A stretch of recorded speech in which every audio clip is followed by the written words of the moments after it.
Amado Deus, Deus bendito, Deus eterno, Deus santo, Deus único, Deus glorioso, Deus da Bíblia, Pai de nosso Senhor e Salvador Jesus Cristo, Deus que amou o mundo de tal maneira e deu o seu Filho para que todo que nele crê não pereça, mas tenha a vida eterna. Deus que tem dirigido os nossos passos, que tem sustentado as nossas vidas, que tem nos ensinado que verdadeiramente só o Senhor é Deus, e toda obra será galardoada somente aquelas que forem feitas na tua presença, na direção do teu Espírito. Ó Deus, tu nos tens ensinado grandes coisas de tal maneira que nós podemos declarar que verdadeiramente até aqui nos tem ajudado, Senhor. Por isso, nesta manhã, Deus, capacita-nos e agracia-nos, ó Deus, a aprendermos, Senhor.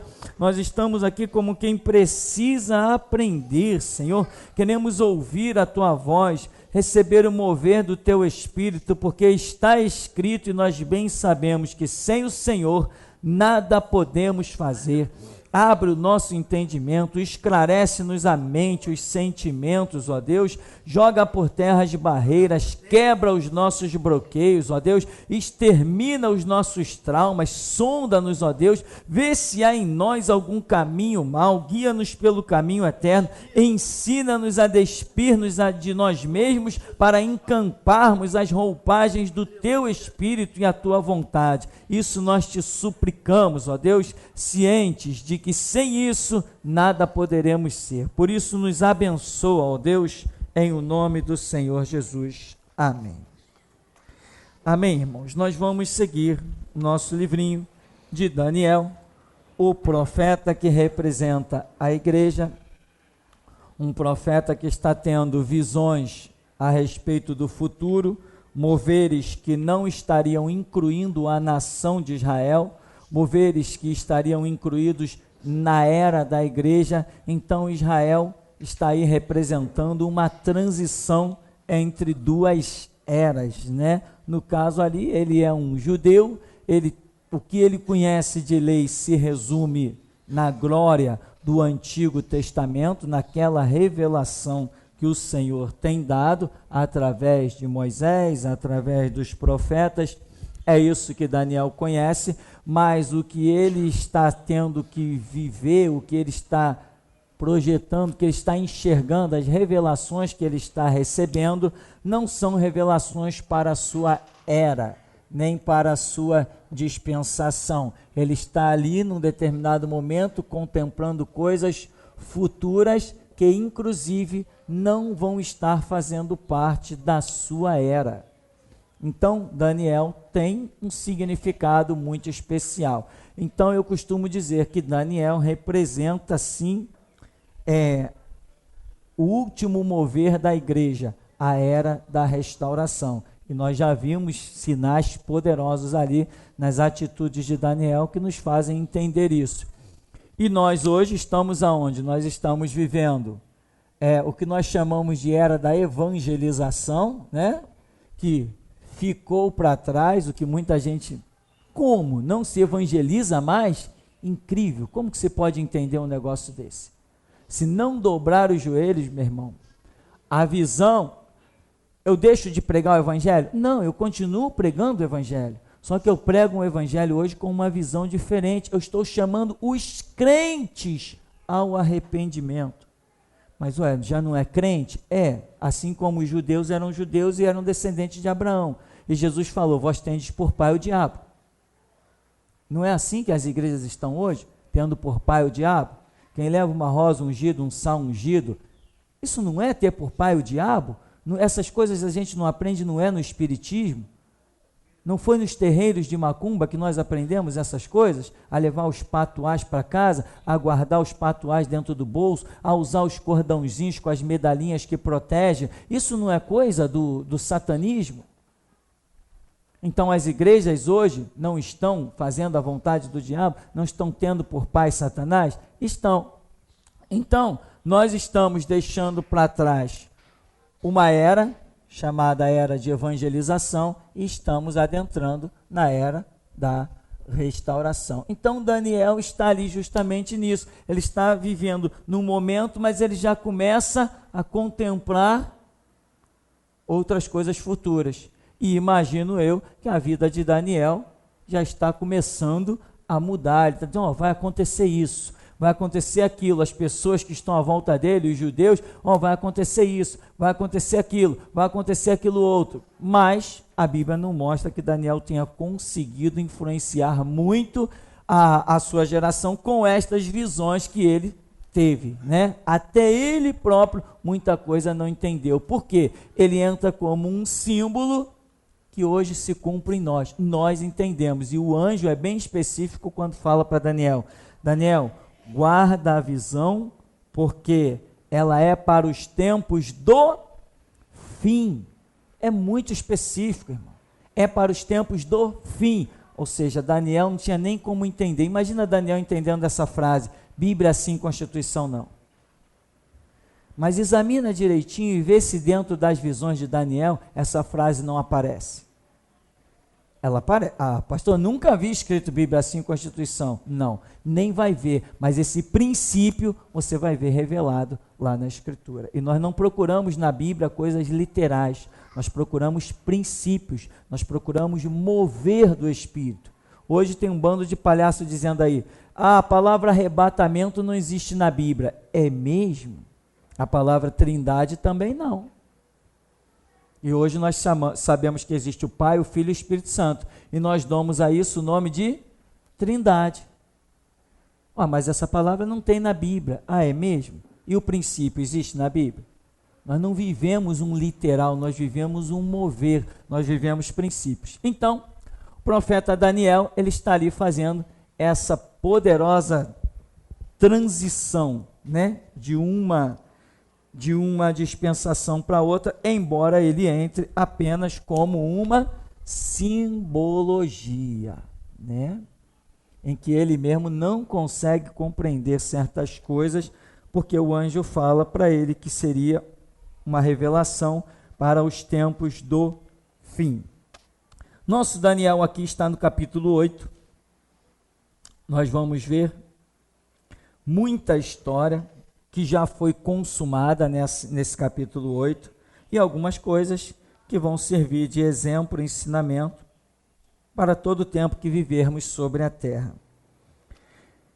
Então, no capítulo 1 diz, no capítulo 8, no verso 1 diz: No ano terceiro do reinado do rei Belsazar, eu, Daniel, tive uma visão. Depois daquela que eu tivera a princípio, quando a visão me veio, pareceu-me estar eu na cidadela de Suzã, que é província de Elão, e vi que estava junto ao rio Ulai.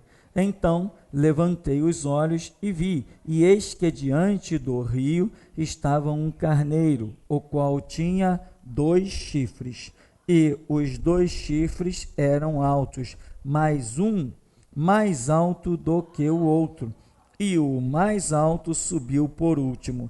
Vi que o carneiro dava marradas para o ocidente, para o norte e para o sul, e nenhum dos animais lhe podia resistir, nem havia quem pudesse livrar-se do seu poder. Ele, porém, fazia segundo a sua vontade, e assim se engrandecia. Então nós vemos aí, estamos diante de uma simbologia, um carneiro com 2 chifres. Um subiu primeiro, depois veio o outro, enfim, ele tem 2 chifres, esse carneiro. Nós vemos um único corpo, que é o carneiro, com 2 chifres. E dentro de um aspecto natural, é uma coisa normal. Mas dentro da simbologia, nós vemos que o carneiro está representando uma nação. E os 2 chifres no mesmo corpo vão representar 2 poderes políticos que vão se fundir na mesma nação. Depois nós vamos ver em vários aspectos da Escritura falar da lei dos medos e dos persas. Lei significa a constituição, a autoridade da nação, a regra imposta aos contribuintes, aos pagantes, aos tributados. Então, estamos falando de lei. A lei dos medos e dos persas. Então significa que lei dos medos, lei dos persas, ou seja, a autoridade dos medos, que era um povo, e dos persas, que era outro povo diferente. Então, nós estamos vendo que há uma fusão de poder. Não existe um poder nesse aspecto.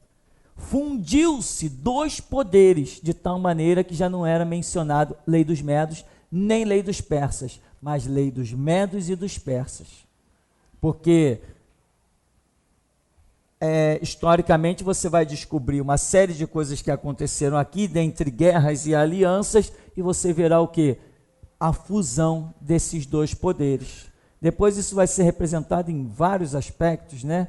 Nos sonhos de Nabucodonosor, no sonho de Daniel, e aqui, mais uma vez, nessa visão, vai acontecer isto. Então, estamos falando de dois poderes políticos, que são os chifres. Isso vai te ajudar a entender muita coisa na Bíblia. E estamos falando de lei. Poder político significa lei. Então, o que temos para falar? Nação, a fusão política. Tá. E no verso 4 diz que ele dava marradas, né? Para o ocidente, para o norte, para o sul. Nenhum dos animais lhe podia resistir. Quer dizer, ele tem uma imponência, ele é desafiador, dava marradas, né? Fazia aquele gesto de ataque que o animal faz. Ninguém pode fazer nada contra ele, ele está absoluto. Ou seja, é aquela sucessão dos reinos que nós vamos vendo desde a estátua, né? A cabeça, os braços com o peito, o ventre e as pernas até chegar nos pés. Nós vemos que há uma sucessão de reinos, mas cada um no seu momento foi totalmente seguro. Eles vieram, conquistaram milhares e milhares de guerreiros, arma que não acabava mais, mas cada vez surge um poder maior. Até que nós vemos que surge o último poder dos reinos, que é mencionado na estátua e outras partes, que é o poder do ferro, que identificamos como Roma. Depois, no meio desse poder surge o anticristo, aquele chifre de olhos, e dentro ainda da questão do ferro, mas depois não haverá nenhum outro reino que domine a semelhança daqueles que dominaram. Então virá o que ali no meio daquele ferro? O anticristo. Vai ter um domínio mundial, mas esse domínio mundial que vai durar o quê? 7 anos, muito pouco tempo, é breve, e depois se implanta o reinado de Cristo na pedra cortada sem mão, e também, como Daniel vê na outra visão, o estabelecimento do ancião de dias, o trono que vai julgar, rodeado de fogo. Bom, aqui nós vamos seguir então no verso 5. Estando eu observando, eis que um bode vinha do ocidente sobre toda a terra, mas sem tocar no chão. Este bode tinha um chifre notável entre os olhos. Dirigiu-se ao carneiro, que tinha os 2 chifres, o qual eu tinha visto diante do rio, e correu contra ele com todo o seu furioso poder. Vi-o chegar perto do carneiro, enfurecido contra ele, o feriu, lhe quebrou os 2 chifres, pois não havia força no carneiro para lhe resistir. E o bode o lançou por terra e o pisou aos pés, e não houve quem pudesse livrar o carneiro do poder dele. Nós vamos ver que esse bode representa quem? O reino da Grécia, que em outro lugar ele aparece como leopardo. E em outro lugar ainda ele vai aparecer no ventre da estátua vista por Nabucodonosor. Então você vai vendo como Deus vai usando diversas referências para falar a mesma coisa. Só que em cada referência diferente que Deus está usando, Deus está elucidando uma situação diferente. Quando caracterizou na estátua vista por Nabucodonosor, caracterizou o reino da Grécia como o ventre, Deus estava falando algo específico daquela nação, né? Ali a Grécia era aquele culto ao sexo, aquelas orgias tremendas, aquelas coisas absurdas, estátuas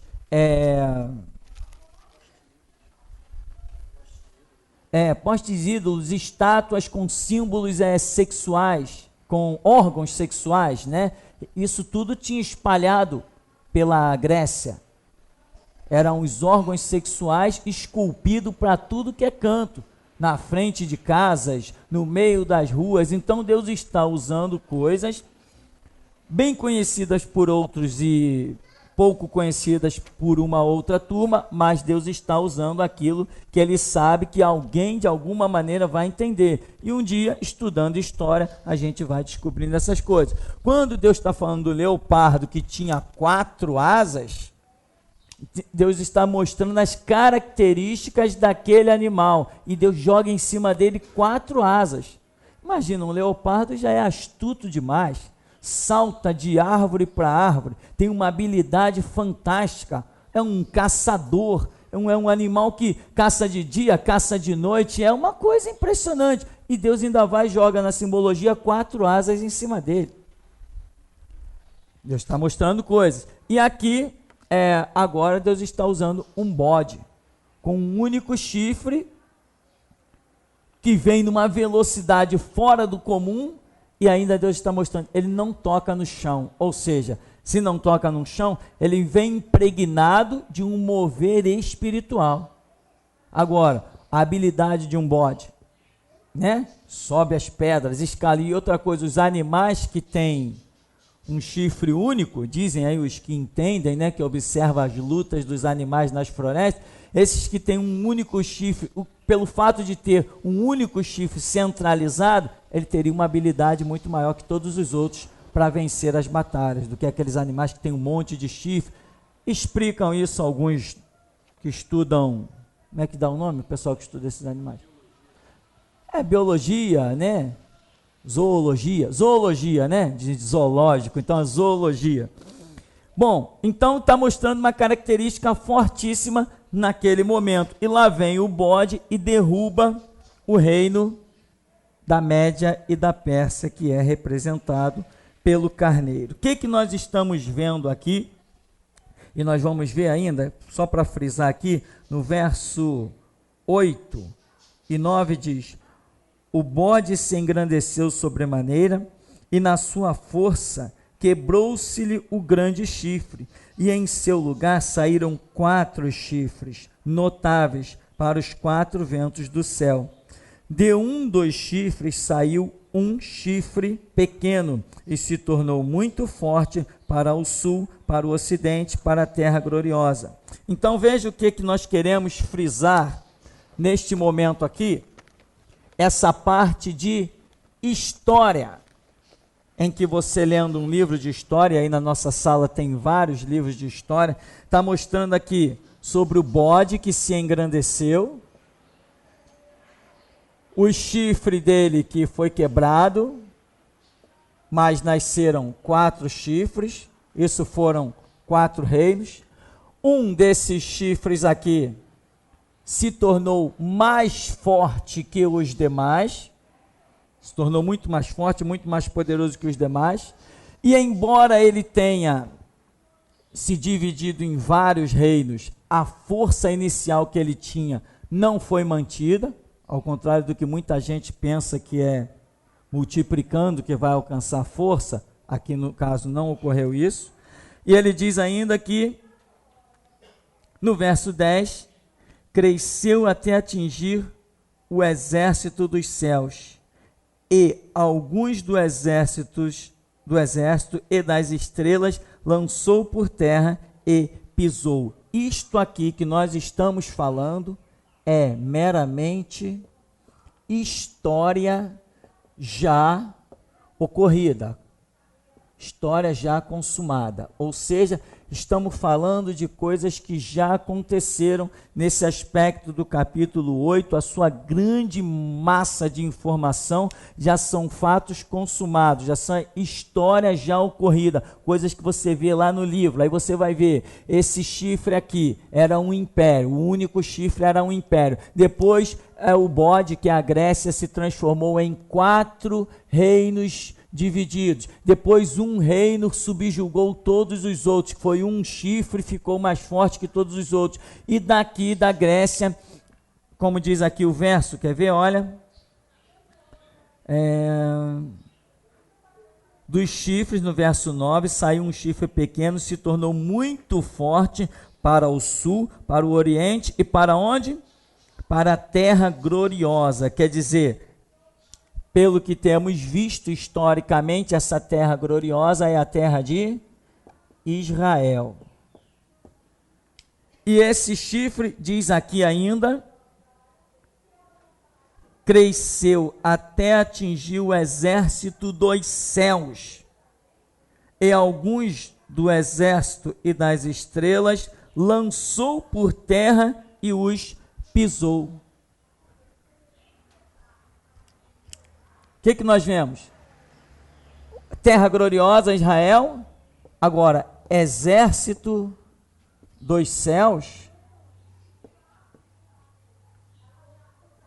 O que você pode entender por isso?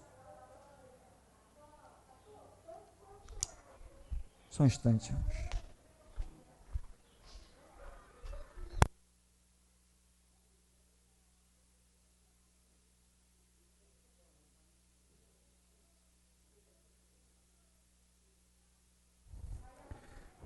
Então, voltando aqui. O que é o exército dos céus?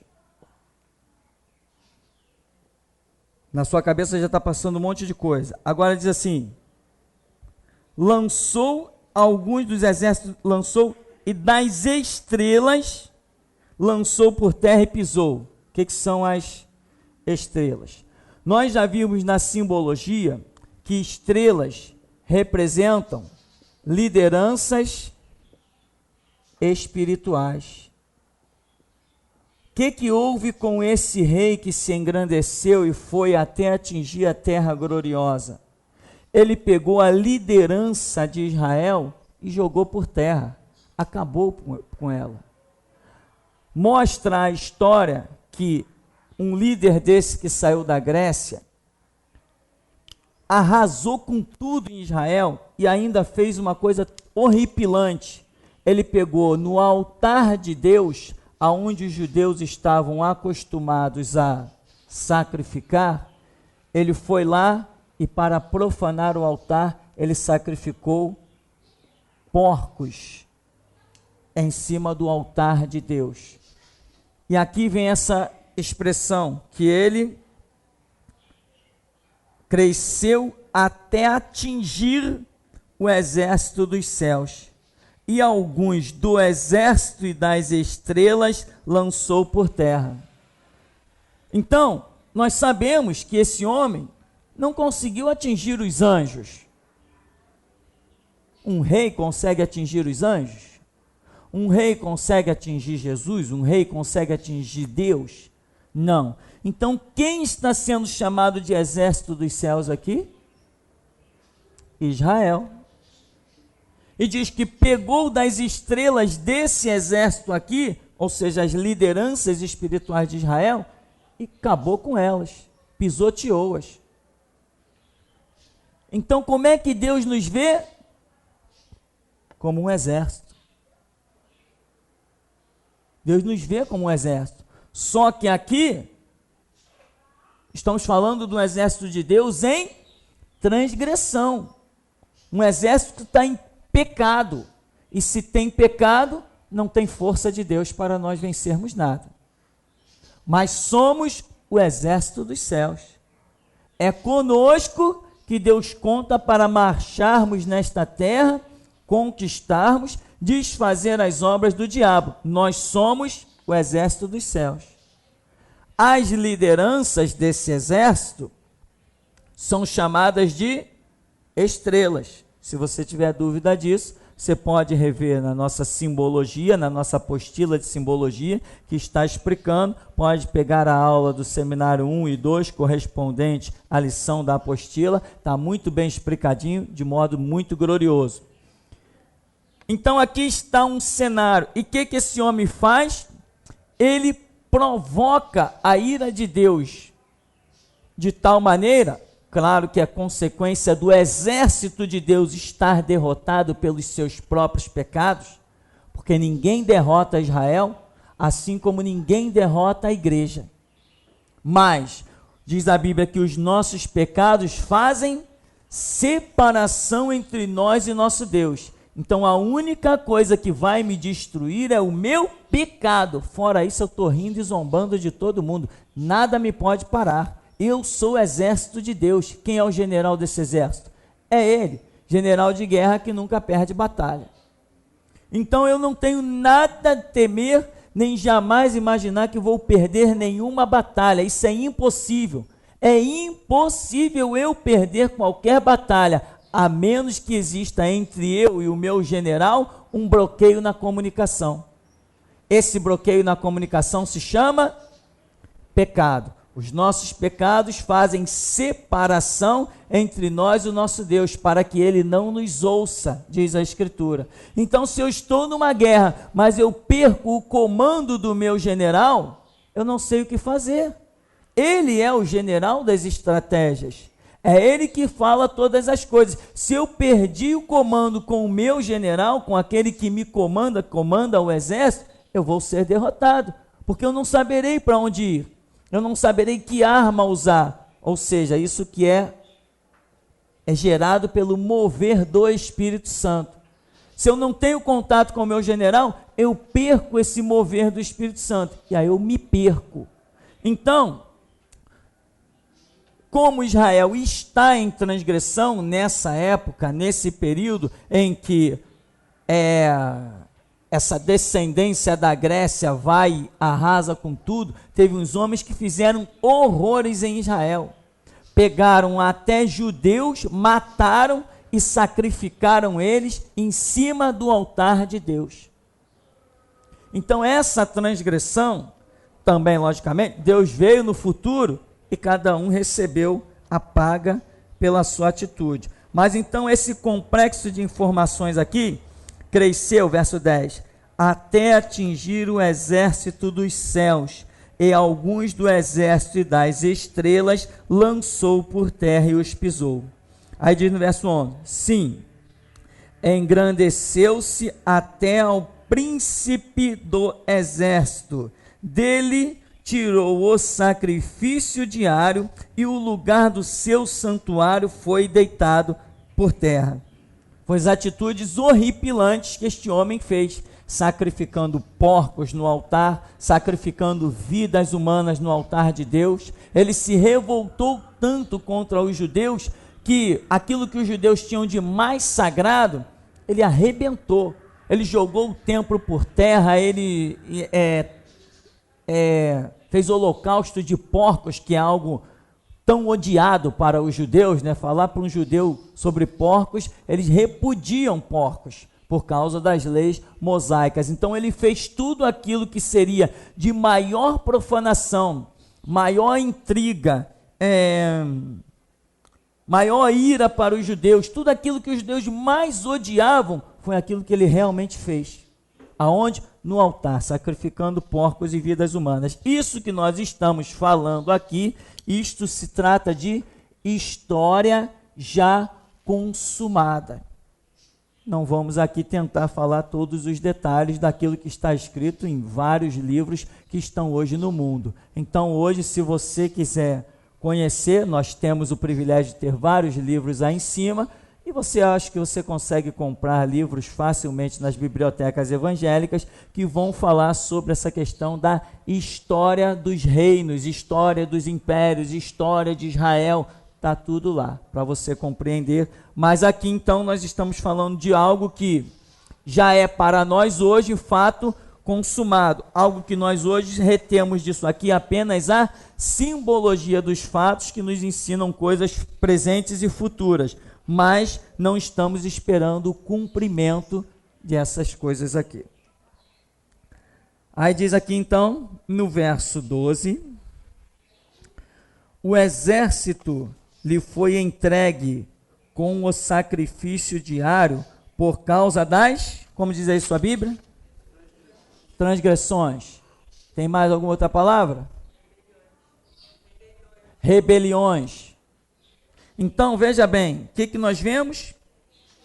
O exército lhe foi entregue com o sacrifício diário por causa das transgressões, e deitou por terra a verdade, e o que fez prosperou. O que nós vemos? A repetição do que nós estávamos falando. Agora, existem algumas versões bíblicas que, ao invés de nos esclarecer, nos complica. E aí mesmo nessa passagem bíblica, quando você lê várias versões bíblicas, você fica meio em dúvida do que realmente essa transgressão ela estaria se referindo. Em princípio, o que nós entendemos? O povo de Deus está em transgressão e Deus está permitindo que o inimigo faça horrores em Israel. O sacrifício diário, aquelas coisas santas, aquilo que mais expressava a santidade de Deus, aquilo que mais era a glória de Israel, está sendo mostrado ali como permissão de Deus para ser pisado e aniquilado, por causa das transgressões de Israel. Mas você vai encontrar versões bíblicas que não vão te dar o entendimento dessa maneira. Você não vai entender dessa maneira que seriam as transgressões de Israel. Então, fica para cada um que estiver lendo, pesquisando, orando, fica para cada um receber o entendimento dado pelo Espírito Santo. Aquilo que ele der de entendimento, isso com certeza será a verdade. Só voltando aqui, para lembrar, para frisar, quando é chamado de exército do céu. Exército do céu, para Deus, foi Israel e hoje é a igreja, tá?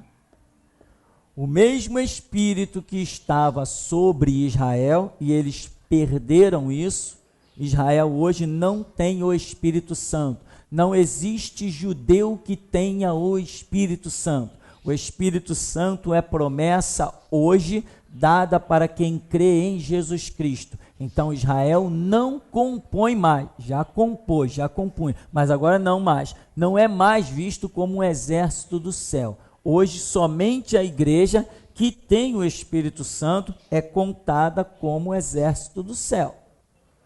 Porque Jesus foi muito claro e falou do Espírito Santo que receberiam aqueles que nele crescem. Então, o Espírito Santo que chama-nos a fazer parte do exército do céu, ele é dado somente só para quem crer em Jesus Cristo.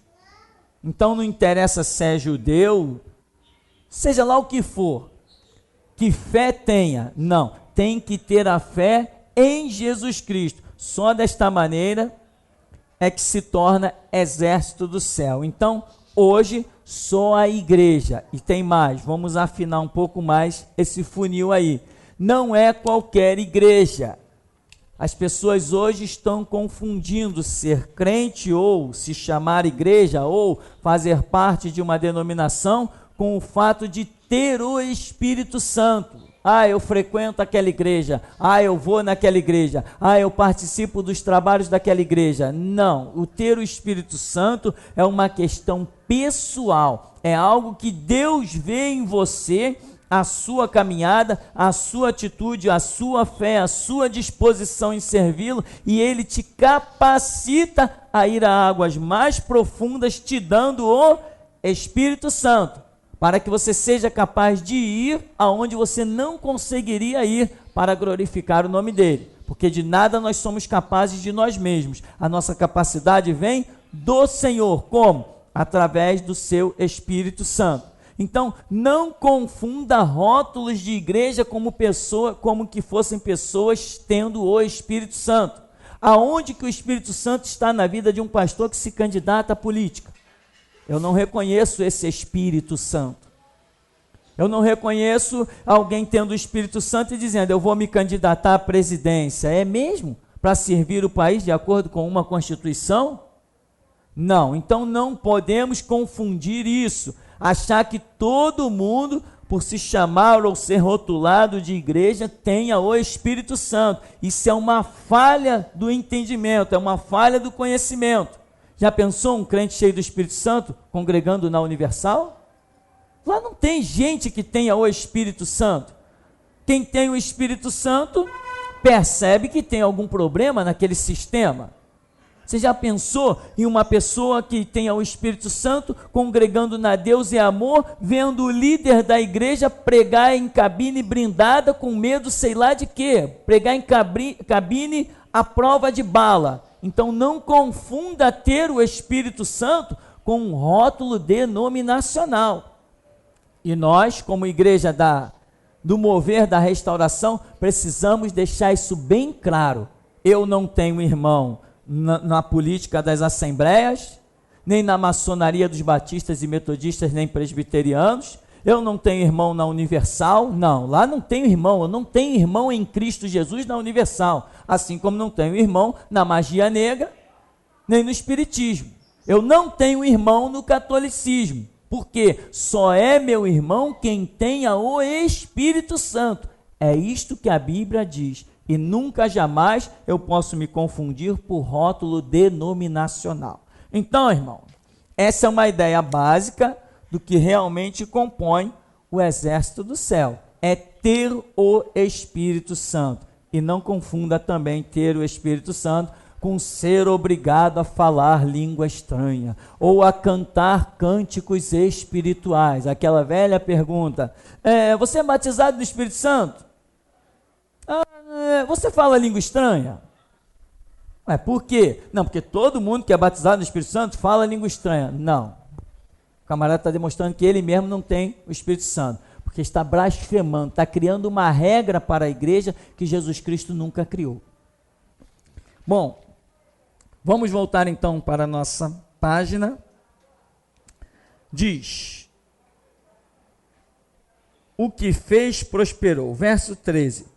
Depois ouvi um santo que falava e disse outro santo àquele que falava, até quando durará a visão do sacrifício diário e da transgressão assoladora, visão na qual é entregue o santuário e o exército a fim de serem pisados?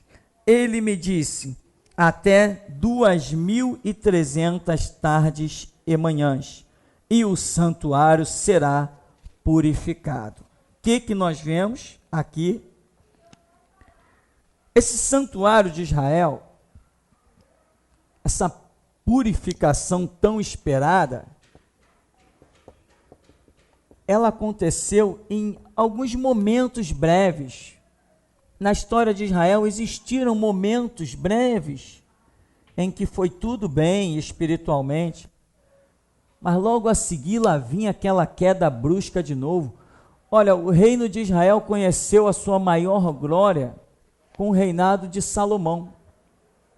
E, no entanto, com poucos anos que Salomão está reinando, ele já está fazendo aliança com todas as nações vizinhas, transgredindo a palavra de Deus, arrastando para Jerusalém mulheres pagãs dos seus casamentos para fazer aliança com as nações, o que Deus sempre proibiu. Alianças com as nações sempre foi proibida, porque o Senhor sempre disse para Israel, eu sou a vossa aliança, e as alianças que Salomão fez foi para preservar a paz no reino, como se Deus não fosse capaz ou forte o bastante para ser o muro de Jerusalém e derrotar os inimigos, como toda a história já mostrava, um anjo aniquilando os exércitos inimigos que se acampavam contra Israel. Então Salomão, num período que não tinha guerras, porque Deus já tinha dado todas as conquistas a Davi, o seu pai. Salomão está num período ótimo, está fazendo as maiores construções, não tem dinheiro para gastar com nenhuma guerra, nem com nada, e no entanto, Salomão começa a construir templos pagãos em Jerusalém para agradar as suas mulheres. E a Bíblia diz: as suas mulheres lhe corromperam o casamento. Imagina um homem cercado por um monte de mulher pagã, cada uma pedindo: vamos construir um altar aqui, tu não tem os teus deuses? Eu também tenho os meus. E pai, aquele papo vai. E a Bíblia diz que as más conversações corrompem os bons costumes. Isso pode ser com qualquer um, meu irmão. Se você sabe que um assunto não é para... dá um basta. Corta o mal pela raiz, acaba com isso antes que você acabe sendo corrompido. Imagina, Salomão, um homem com 200 mulheres. Era uma luta, era uma guerra. E a Bíblia mostra que ele, no final da sua vida, ele acaba louco. Por que será que esse homem enlouqueceu? E a Bíblia mostra como sinais da sua loucura, em que ele constrói templos e altares pagãos e permite, isso é uma coisa muito inconcebível para o homem que tenha sido o homem mais sábio de toda a história da humanidade. Ele permite o sacrifício de crianças. Está escrito na Bíblia, e não só nos livros de história secular, que Salomão permitiu que crianças fossem sacrificadas em altares pagãos dentro de Jerusalém. Isso é. Então a história de Israel não conhece essa purificação, sabe? Aquela coisa realmente legal. Agora, aqui, nesse verso que nós acabamos de ler, o santuário será purificado depois de 2.300 tardes e manhãs. Esse tipo de expressão e até a repetição desse número acontece em outros episódios de Daniel também. E ele nos dá o entendimento de que estas 2.300 tardes e manhãs, quer dizer, tarde e manhã, nós consideramos um dia, né? Tarde e manhã. Mas pode ser que nessa simbologia existam mais coisas do que aquilo que nós temos aprendido até agora. Eu nunca fecho muito a história, não. Então, nos dá a entender que essa expressão, 2.300 tardes e manhãs, ela estaria relacionada, ainda que no cenário de Israel, mas para o fim, bem para o fim da história. Ou seja, já naquele período em que o anticristo já está reinando. E ali naquele cenário, reinado do anticristo, essas 2.300 tardes de manhã estariam de alguma maneira sendo contadas, talvez até como perseverança daquele remanescente de Israel. Então, isto aqui aponta para um final de história, nesta era que nós conhecemos, até o cumprimento dessas escatologias, arrebatamento, reinado do anticristo, guerra do Armagedon. Estas 2.300 tardes e manhãs, ou como costumamos dizer, 2.300 dias, vai dar aí alguns anos, estaria relacionado a esse final de história que vai consumar a era de Israel sobre a terra. Estaria ligado para isso. Sendo nisso, então, nós aqui não estamos nos deparando com uma história já consumada. Nós estaríamos nos deparando com uma profecia, uma simbologia, enfim, alguma coisa ainda para se cumprir. Então, apenas para você atentar, se você tiver uma chave bíblica, você vai procurar várias questões numéricas e você vai ter, pode ter outro entendimento, mas pelo menos esse que eu já tenho, você também vai descobrir na Escritura. E parece que nós temos aqui mesmo no livro de Daniel a repetição dessas 2.300 tardes e manhãs. Não estou bem certo, me parece que ela se repete aqui mesmo em Daniel. Me fugiu um pouco a memória da localização, por isso que eu não estou afirmando totalmente.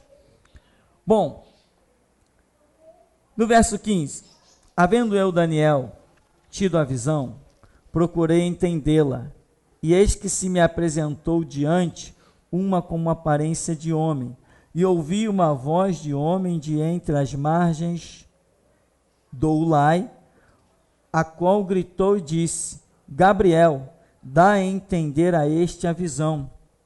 Veio, pois, para perto de onde eu estava. Ao chegar ele, fiquei amedrontado e prostrei-me com o rosto em terra. Mas ele me disse: entende, filho do homem, pois esta visão se refere ao tempo do fim. E nós sabemos que o que Daniel está vivendo ali não é o fim. Então, se o anjo está colocando coisas para ele, depois diz assim, esta visão se refere ao tempo do fim, então, embora nós vejamos aqui nesse capítulo história já consumada, eu posso ainda acreditar que ainda tem detalhes ali que não se consumaram. A grande maioria do capítulo 8 é uma história consumada, mas o anjo vem e diz assim para ele, essa história se refere aos tempos do fim. Antes já tinha dito para Daniel, Daniel, sela as palavras desse livro em outra visão, ou antes, ou vem depois a visão, não sei, em que o anjo vai dizer assim, sela isso aí, porque isso é para o tempo do fim. E aqui o anjo está dizendo, isso aí é para o tempo do fim. Se é para o tempo do fim, então é para o nosso tempo. Não é para o tempo nem de Daniel, nem daquele período da história já cumprida, dos fatos que nós estamos vendo consumados. O fim que nós entendemos é uma coisa muito específica. E isso também nós queremos observar. Aqui diz, é para o tempo do fim. Aí diz, falava ele comigo quando caí sem sentido, rosto em terra. Ele, porém, me tocou e me pôs em pé no lugar onde eu me achava. E disse, eis que te farei saber o que há de acontecer no último tempo da ira, porque esta visão se refere ao tempo determinado do fim. Aqui algumas versões bíblicas dizem assim, eu te farei saber o que vai acontecer quando passar a ira. E muitas vezes nos dá a entender que esta ira estaria relacionada à ira de Deus contra as transgressões do seu povo. Que num final de tempo, ou seja, até hoje Israel estaria debaixo de ira. E lá no final de tempo é quando a ira de Deus estaria para passar. Ou seja, quando Deus vem e implanta o milênio em Israel. Ali é que se consumou a ira de Deus contra Israel. Algumas pessoas podem dizer assim, mas espera aí, desde que Jesus veio, nós já estamos completando aí 2000 anos de história, e Deus está irado contra Israel todo esse tempo?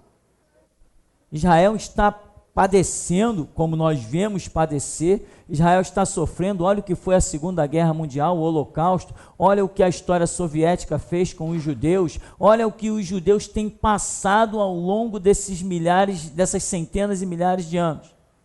Horrores que nenhum outro povo, falando, de etnia, nenhum outro povo jamais passou. Os judeus eram odiados pelo simples fato de ser judeu. Crianças judias repudiadas, discriminadas em escola, se você observar especificamente isso na internet, você vai ficar horrorizado com depoimentos e testemunhos de pessoas discriminando crianças pelo simples fato de ser judia. Mas isso é porque falta a graça de Deus sobre a vida deles. Mas pastor, tanto tempo assim, Deus irado contra Israel, e essa ira só vai terminar lá, quando Jesus salvar um remanescente descendo sobre o Monte das Oliveiras e implantando o seu milênio em Jerusalém? Nós podemos entender isso também. Porque o Senhor Jesus, quando passou perto de uma figueira, e a figueira representa quem? Israel. O Senhor Jesus foi procurar fruto nela, olhou para ela, vasculhou, só viu folha. E ele disse o quê? Nunca mais nasça fruto de ti. Quando os discípulos passaram naquele lugar novamente, se assustaram e disseram, Senhor, a figueira que tu amaldiçoaste, secou. Aquela figueira, a figueira é símbolo. Desde o Antigo Testamento, ela é um símbolo fortíssimo da nação de Israel. Então, Jesus lançou uma maldição sobre a figueira, lançou uma maldição sobre Israel. Você tem ideia do que é Deus preparar durante milhares de anos profecias e simbologias, libertar o povo do Egito, fazer exércitos inimigos serem derrotados por um anjo? Deus preparou todo o cenário, preparou toda a história, fortaleceu, deu sinais. Se você ler o livro de Flávio Josefo, você vai ver sinais poderosos que, quando estava para o Messias se manifestar, coisas que aconteceram dentro do templo, coisas que aconteceram dentro da cidade, profetas que atravessaram a cidade, que a Bíblia não catalogou esses profetas que atravessaram a cidade pregando, sinais que aconteceram através de animais dentro dos templos, coisas tremendas, muito mais sinais do que aquilo que a gente imagina e muito mais sinais do que o que a Bíblia fala. Deus preparou toda essa nação para algo glorioso, para salvar milhões de pessoas, porque, como Paulo diz assim, se a rejeição deles foi a glória dos gentios, quanto mais a sua ressurreição não teria sido a vida dentre os mortos. O que é a ressurreição? É o voltar-se para Deus. Mas depois de Deus preparar tudo aquilo, enviar seu filho, eles vão e esbofeteiam seu filho, colocam uma coroa de espinho na cabeça dele, eles rejeitam Jesus de uma maneira horripilante. E ainda pede, sabendo da inocência dele, diz: crucifica esse cara. E que o sangue dele pode cair sobre nós e nossos filhos. Sabe o que significa essa expressão? Que caia sobre nós e nossos filhos o sangue desse homem aí. Essa expressão significa: esse homem é um impuro, esse homem é podre, esse homem não vale nada, não tem nenhuma justiça nele, portanto nós não tememos nada do derramamento do sangue dele. Nenhuma gota do sangue dele faz diferença para nós. É isso que significa: caia sobre nós e nossos filhos o sangue desse homem. Não vai haver nenhuma maldição sobre nós, nossos filhos vão viver muito bem, ninguém está preocupado com esse lixo humano, com esse resto. Foi isso que Israel fez com o unigênito do Pai. Então, o Senhor, sabendo de tudo, como mostra a história, diz: nunca mais nasça fruto de ti. E em Oséias já dizia a profecia, né? Ele fez a ferida e a ligará. Depois de 2 dias, nos revigorará. E ao 3º dia, estaremos diante dele. Ou seja, Oséias está dizendo, Oséias 6,3, né?